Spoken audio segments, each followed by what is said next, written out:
प्रयाग देव प्रयाग। तो ये आ चुका है यहाँ पर देव प्रयाग और यहाँ पे पार्किंग में सोन महादेव। मैं हूँ आपका दोस्त UP19 मनोज व्लॉग। तो एक बार से फिर आपके सामने लेके आया हूँ नया वीडियो। आज है दिवाली का दिन, तो लोग दिवाली मनाते हैं अपने घर में, लेकिन मैंने सोचा कि क्यों ना वहाँ पे जाया जाए जहाँ पे जिसे कहा जाता है स्वर्ग का द्वार। स्वर्ग का द्वार है कहाँ, इमेजिन कीजिए, वो है केदारनाथ।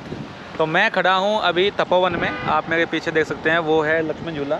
आई डोंट नो आपको दिख रहा है कि नहीं दिख रहा है, लेकिन अगर आपको दिख रहा है तो लक्ष्मण झूला है। तपोवन से मैं निकला हूँ और ऋषिकेश का माहौल भी बड़ा अच्छा हो रहा है। दिवाली के उपलक्ष्य में मार्केटें सजी हुई हैं, सभी फूल पंक्तियाँ, ये पटाखों की दुकानें लगी हुई हैं।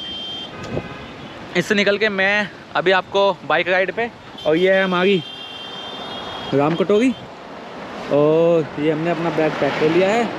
और दोस्तों अभी बजे हैं 2, क्योंकि मुझे ड्यूटी भी करना था, तो ड्यूटी के बाद मैं निकला हूँ। तो 2 बजे के बाद मैं निकला हूँ और देखता हूँ कहाँ तक पहुँचता हूँ। उम्मीद है कि आज गौरीकुंड का स्टे करेंगे। तो ऋषिकेश से केदारनाथ मैं आपको बाइक राइड पे लेके जाऊँगा। तो जैसे कि मैंने आपको बताया है, जैसे कि आपने थंबनेल में भी देखा होगा कि ये है लास्ट राइड।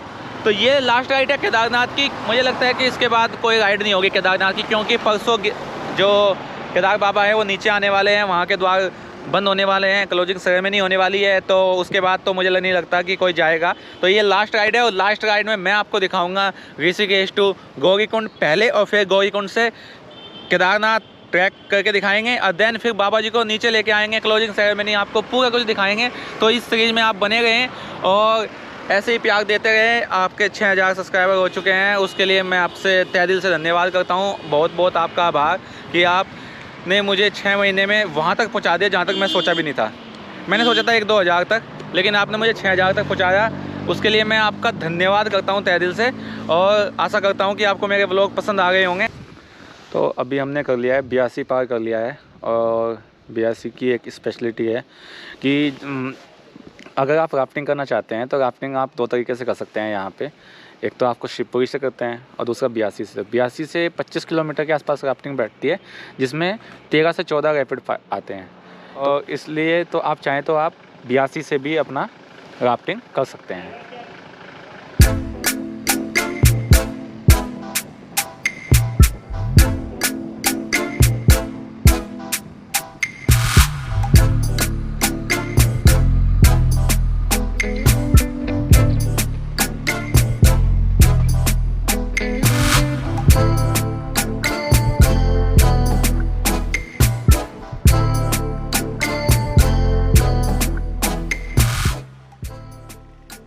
यार सोलो जर्नी का भी एक अलग ही मज़ा है।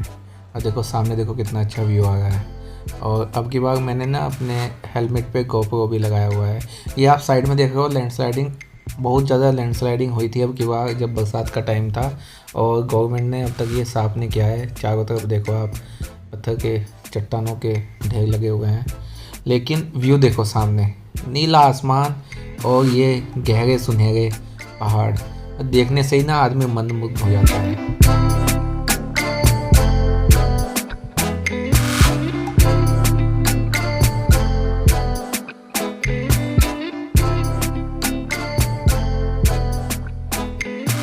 तो प्रयाग देव प्रयाग। तो ये आ चुका है यहाँ पर देव प्रयाग, और 4 धाम वाले रोड पे सबसे पहले देव प्रयाग आएगा, देन फिर रुद्रप्रयाग, और रुद्रप्रयाग से हम मुड़ जाएंगे केदारनाथ की तरफ, और बद्रीनाथ से फिर विष्णुप्रयाग, और एक और प्रयाग है भूल गया मैं, तो वो प्रयाग आते हैं।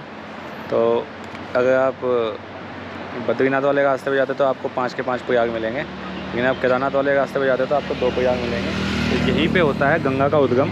तो आप देखिए ये धारा बद्रीनाथ से आई हुई है, और ये गंगोत्री से आई हुई है, और यहाँ पे माँ गंगा, इसके बाद माँ गंगा कहलाती है। अलकनंदा और भागीरथी मिलके इसके बाद ये माँ गंगा कहलाती है।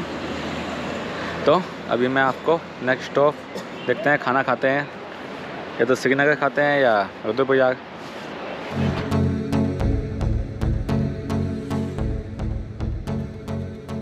वैसे इस रूट की अपनी अद्भुतता अलग ही बनती है, क्योंकि बीच में जो छोटे छोटे ब्रिज आते हैं ना, वो आपका मन मोह लेते हैं। और ये हरियाली तो आप देख ही गए हो, और ऊपर खिलता हुआ सूरज। वैसे आपको एक बात बता दूं मैं कि जब सूरज खिलता है तो आपका दिल भी खिलता है। तो इस रूट पे जाने का मज़ा जब ही है जब आपको अच्छे से सूरज खिल रहा हो। बाइक पे हम चलते तो हैं, चलते चलते बाइक पे बटक से दुखने लगे, सोचा कुछ खा ही ले। और देखो क्या सुंदर नज़ारा है, ये अलकनंदा है और हम खड़े हैं अभी श्रीनगर से देवप्रयाग के बीच में। कभी कभी ना इस रास्ते पे ऐसे रुक जाना पड़ता है क्योंकि आगे चल रहा है काम, ऊपर से आ गए हैं पत्थर, और देखो उस साइड भी और इस साइड भी रास्ता रोक दिया गया है, थोड़ी देर के लिए रोक दिया गया है। तो अभी यहाँ पर वेट करेंगे और अपनी बारी का इंतज़ार करेंगे कि कब खोलते हैं, क्योंकि ऊपर से काम चल रहा है और ऊपर से पत्थर गिर गए हैं नीचे धीरे धीरे। तो वो ऊपर काम चल रहा है, वो 2 लोग खड़े हैं ऊपर, और ये बाइक वाला ऐसे चलते आ रहा है, स्कूटी वाला सॉरी, खतरे से खाली नहीं है।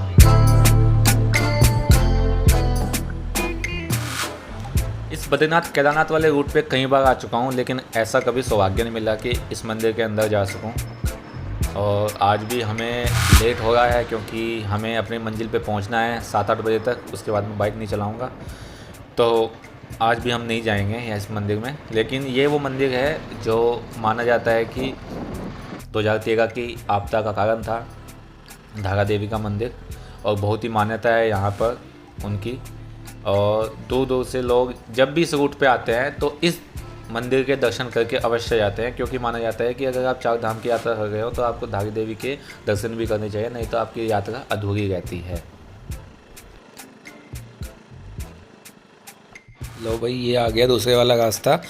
तो दोस्तों, ऊपर वाले जो रास्ता है वो जाता है रुद्रप्रयाग से होते हुए बद्रीनाथ, लेकिन हमें जाना है, हमें शहर में जाके क्या करना है, हम थोड़ा बाइक पास ले लेंगे। तो इस वाले नीचे वाले रास्ते से जाएंगे और अगस्त्यमुनि होते हुए सीधा गुप्तकाशी, और गुप्तकाशी से सोनप्रयाग, क्योंकि वहाँ तक ही बाइक जाती है, वहाँ से आगे बाइक जाती ही नहीं है। तो हमने ले लिया नीचे को, बाईपास पे को। हम शहर में को नहीं जाएंगे, नीचे को जाएंगे। एंड देखो यार कितना मस्त लग रहा है ना सामने का व्यू। वैसे जो फ़ोटोज़ अच्छे आते हैं ना वो 2 टाइम पे अच्छे आते हैं, या तो शाम सुबह के टाइम या शाम के टाइम। अब शाम होने वाली है तो देखो कितना अच्छा व्यू आ रहा है, और कितना सूर्य जो होता है वो रेड कलर का हो जाता है तो और अच्छा लगने लग जाता है। तो अभी हम कुछ ही देर में बाईपास को होते हुए पहुँच जाएंगे अगस्त्यमुनि, और फिर उसके बाद गुप्तकाशी, फाटा और गौरीकुंड। 71 किलोमीटर है यहाँ से।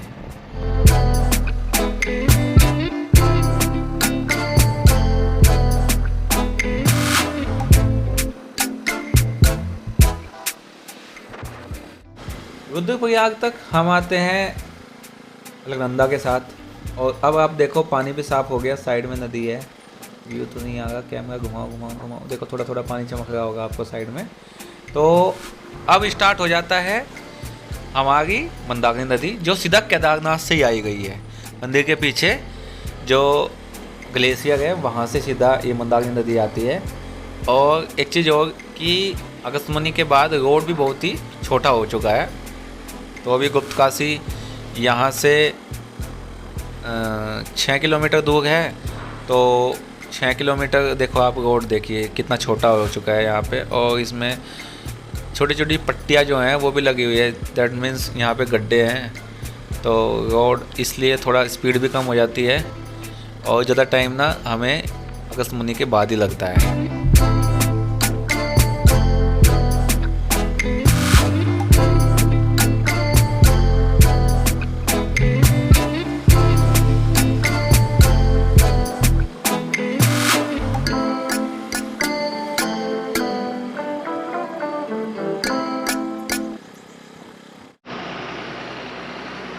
देखो यार आगे जाके ना ये रोड इतना छोटा हो जाता है, तो गाड़ी भी अच्छी से निकल नहीं पाती।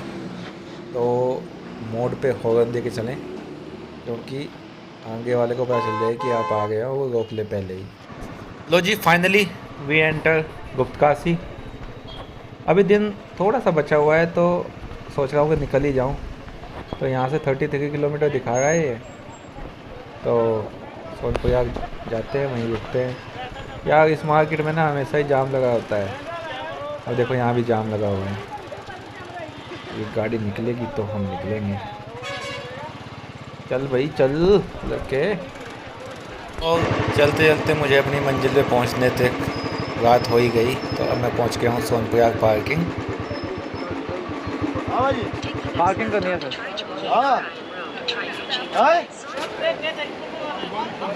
इधर दे दो, आ जाओ, 50 रुपये दे दो।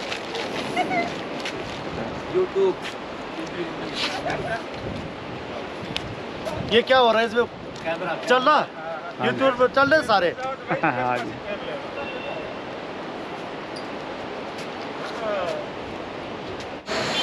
तो मैं उतर गया यहाँ पे पार्किंग में सोनप्रयाग, और यहाँ से अब देखेंगे रूम कहीं पे कहाँ रूम मिलता है। ये पार्किंग है, एक तरफ से एंट्री है, एक तरफ से एग्जिट है, और सर्दी काफ़ी हो गई है। तो आज का व्लॉग तो शायद यहीं ख़त्म करें। खाना वाना खाते हैं, होटल वोटल लेते हैं यहाँ पे, और देन मॉर्निंग में स्टार्ट करेंगे ट्रैक, लास्ट ट्रैक। इसके बाद ट्रैक बंद हो जाएगा, तो 2022 का हम लास्ट ट्रैक करेंगे।